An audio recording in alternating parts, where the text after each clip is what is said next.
नमस्कार, मेरा नाम डॉक्टर नवीन मेहरोत्रा है और मैं स्किन सनशाइन हॉस्पिटल सिकंदराबाद में सीनियर कंसल्टेंट न्यूरो सर्जन के पोस्ट पर काम करता हूं। आजकल आपने काफ़ी सुना होगा कि किसी भी मरीज को सिर में दर्द हुआ या उसको फिट्स आया और एमआरआई स्कैन करें तो किसी को ब्रेन ट्यूमर पाया गया। तो नॉर्मली क्या होता है, ब्रेन ट्यूमर को देख के हमारे दिमाग में कई सारी चीज़ें आती हैं जिनमें कई डर भी होता है और कई चीज़ों का ज्ञान नहीं होता है। तो आज हम आपसे इस ब्रेन ट्यूमर के विषय में नॉर्मल साधारण बातें करेंगे और उसका क्या लक्षण होते हैं, क्या ट्रीटमेंट्स का संभव है, क्या ब्रेन ट्यूमर के बाद मरीज अपनी नॉर्मल जिंदगी जी सकता है या नहीं। तो सबसे पहले ब्रेन ट्यूमर होता क्या है। तो नॉर्मली आपने देखा होगा कि कभी किसी मरीज को या आपको किसी को चोट लगा है तो कुछ दिनों बाद वो घाव और चोट भर जाता है। तो नॉर्मली ये होता कैसे है कि नॉर्मली हमारे शरीर में जो सेल्स होते हैं, जो कोशिकाएं होती हैं, वो धीरे धीरे करके मल्टीप्लाई करती हैं। जैसे ही हमारा घाव भर जाता है उनका मल्टीप्लिकेशन स्टॉप हो जाता है। अगर यही प्रोसेस और मल्टीप्लिकेशन जिसमें अनियंत्रित हो जाता है या आउट ऑफ कंट्रोल हो जाता है तो उस out of control process of cell division को हम लोग ट्यूमर कहते हैं। जिस जगह पर ये ट्यूमर बन जाता है उस जगह से उसका नाम आ जाता है। अगर वही ट्यूमर ब्रेन में बनता है तब उसको ब्रेन ट्यूमर कहते हैं।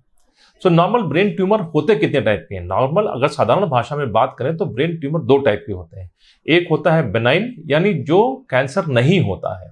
दूसरा होता है जिसको कैंसर साधारण शब्दों में बोलते हैं, और ये मैलिग्नेंट ब्रेन ट्यूमर होता है। ब्रेन ट्यूमर की सबसे खास बात क्या होती है कि ब्रेन और मैलिग्नेंट नॉर्मली पूरी बॉडी में कहीं रहता है तो उसका इतना सिग्निफिकेंस नहीं होता जितना ब्रेन में होता है, क्योंकि ब्रेन में लोकेशन जिस जगह पे ट्यूमर हो रहा है उसकी सिग्निफिकेंस और उसकी इंपॉर्टेंस ज्यादा होती है। कई बार ब्रेन में ऐसी जगहों पर ट्यूमर हो जाता है जो कि नॉर्मल काफी इंपॉर्टेंट होती है, जैसे ब्रेन स्टेम में हो गया, आंख की नसों में हो गया। तो ऐसी जगहों पे अगर आपको बेनाइन यानी नॉर्मल ट्यूमर भी होता है तो उसका भी थोड़ा प्रॉब्लम हो सकता है। तो नॉर्मल लक्षण, साधारण लक्षण क्या होते हैं ब्रेन ट्यूमर के। सबसे कॉमन सिम्टम जो ब्रेन ट्यूमर का होता है वो होता है सिर में दर्द होना। तो नॉर्मली हर आदमी को कभी ना कभी सिर में दर्द होता है। तो ये कैसे पता चलेगा कि ये जो सिर में दर्द हो रहा है ये ट्यूमर का सिर दर्द है या माइग्रेन की वजह से हो रहा है या साइनस की वजह से हो रहा है। तो नॉर्मल अगर आपके सिर में दर्द पहले से रहता है बट आप देख रहे हैं कि वो सिर दर्द ज्यादा होने लग रहा है, उसकी फ्रीक्वेंसी या दिन में जो पहले मान लीजिए हफ्ता 10 दिन में एक बार आ रहा था अब ज्यादा बार आना शुरू हो रहा है, सिर दर्द के साथ आपको उल्टी होना शुरू हो रही है और उल्टी के साथ सिर में दर्द कम हो जाता है।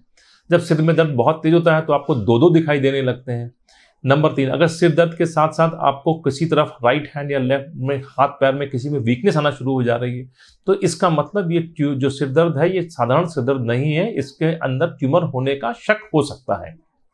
नंबर 2, माइग्रेन का headache. Around 9% of the migraine का हेडेक होता है वो एक तरीके से ब्रेन ट्यूमर के हेडेक की तरह उसको मिमिक करता है। तो अगर किसी समय में आपको माइग्रेन रहा हो, जो आपने देख रहा हो कि उसका फ्रीक्वेंसी ज्यादा हो रही है, दर्द ठीक नहीं होना शुरू हो रहा है और तकलीफ बढ़ती जा रही है, तो एक बार डॉक्टर को दिखाना, उसका राय लेना जरूरी हो सकता है। नंबर 2, अगर आपको फिट्स आना शुरू हो जाते हैं तो नॉर्मली फिट्स 2-3 टाइप के होते हैं। अगर आपको फोकल फिट्स आना शुरू हो रहे हैं या जनरल फिट्स आना शुरू हो रहा है तो fits is one of the commonest symptoms of brain tumour.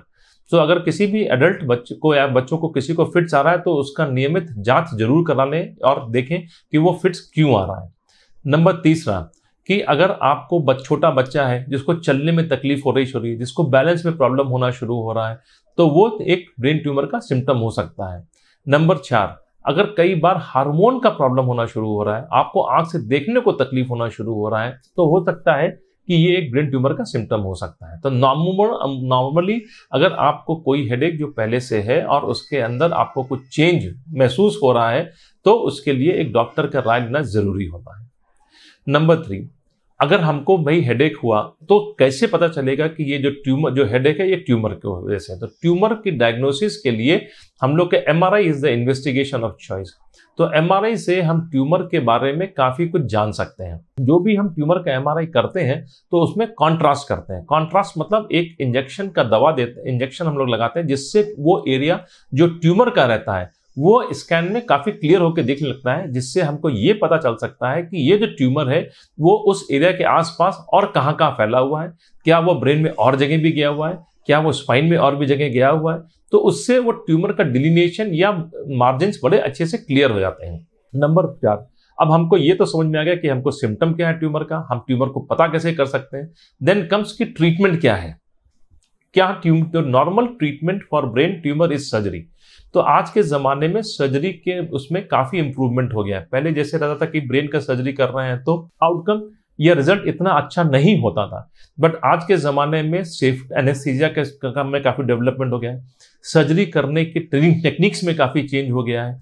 हम लोग माइक्रोस्कोप से सर्जरी करते हैं, जिसमें हम ट्यूमर और उसके आसपास के एरिया को बड़े अच्छे से देख सकते हैं, और जो हमारे ट्यूमर को निकालने में काफ़ी मदद भी कर सकता है। अभी पहले को देखते हुए इन नए सेंचुरी में 21वीं सदी में हम लोग जो ब्रेन ट्यूमर का सर्जरी का रिजल्ट्स का आउटकम पहले से बहुत बढ़िया हो गया है और काफी सेफ भी हो गया है, जिसमें मरीज जो है सर्जरी के बाद अमूमन कई बार अपना नॉर्मल जीवन भी व्यतीत करके देखा जा सकता है, स्पेशली जिन पेशेंट्स को बेनाइन ट्यूमर होता है। फिर तीसरा सवाल आता है, काफी अहम सवाल आता है कि क्या हम बिना ओपन करे, क्या दूरबीन से हम लोग ब्रेन की सर्जरी कर सकते हैं, क्या ये पॉसिबल है कि नहीं।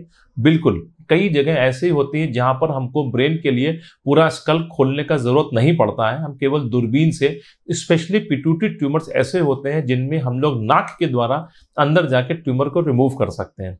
कई बार ऐसा होता है कि ट्यूमर के ब्रेन के अंदर डीप हीटेड लीजन होता है, तो हम लोग केवल स्टीरियोटैक्सी से छोटा सा होल बना के अंदर उसको जांच करके देख सकते हैं। अब सवाल आता है कि सर हमारा ब्रेन सर्जरी के बाद इंप्रूवमेंट कैसा होगा, क्या हमारा लाइफ रहेगा। अगर नॉर्मल ब्रेन ट्यूमर है यानी बेनाइन ब्रेन ट्यूमर रहेगा तो उसका आउटकम अच्छा रहता है।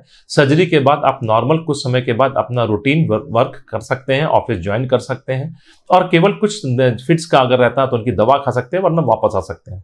अगर कैंसर है तो उसका भी संभव है ट्रीटमेंट। नॉर्मली उसके लिए अगर आप रेडिएशन या कीमोथेरेपी करें तो उसका रिजल्ट मिल सकता है।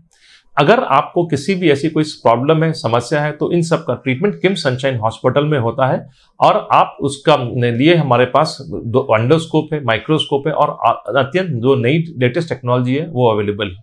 Thank you.